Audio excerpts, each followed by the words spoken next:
Okay, so today's story is called The Captain of the Storm. What kind of captain are they?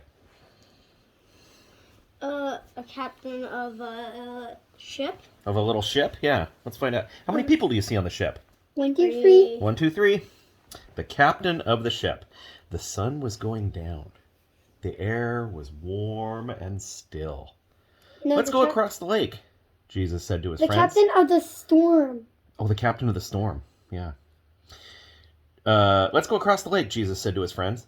Jesus had been helping people all day, and now he was tired. So they left the crowds at the shore and set out in a small fishing boat.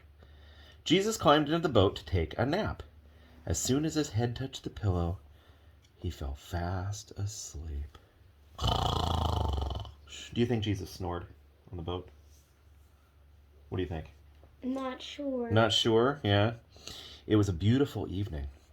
A gentle breeze rustled the sails. The friends were chatting happily as they headed out into the middle of the lake.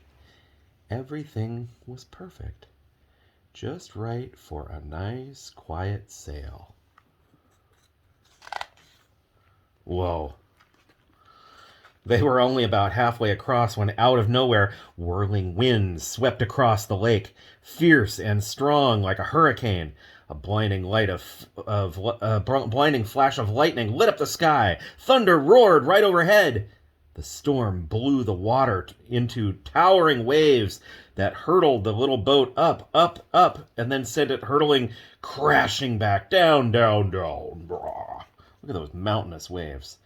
The fishing boat was blown and buffeted and tossed and turned back and forth, up and down and left and right and round and round.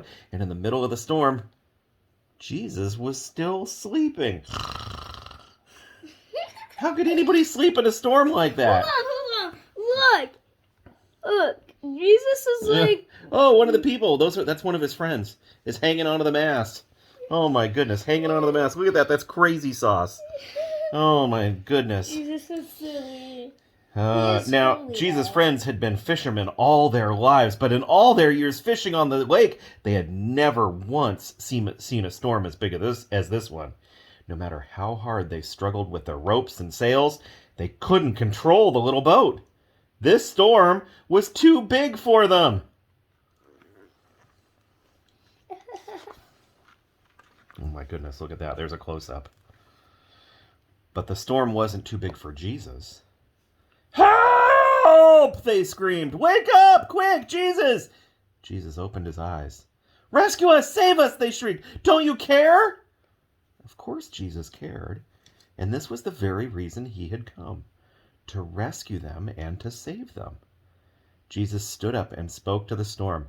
Shh, he said. That's all. And the strangest thing happened. Do you know what happened? The wind and the waves recognized Jesus' voice.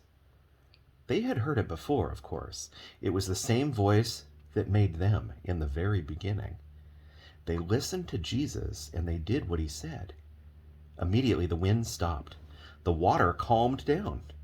It glittered innocently in the moonlight and lapped quietly against the side of the boat, as if nothing had happened.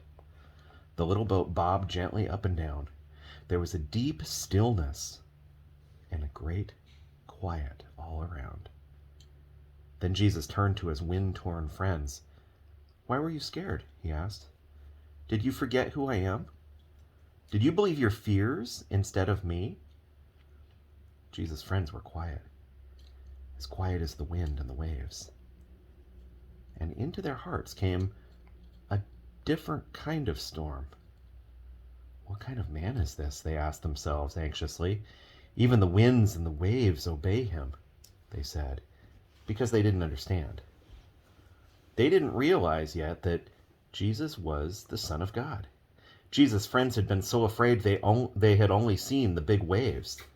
They had forgotten that if Jesus was with them, they had nothing to be afraid of, no matter how small their boat or how big the storm.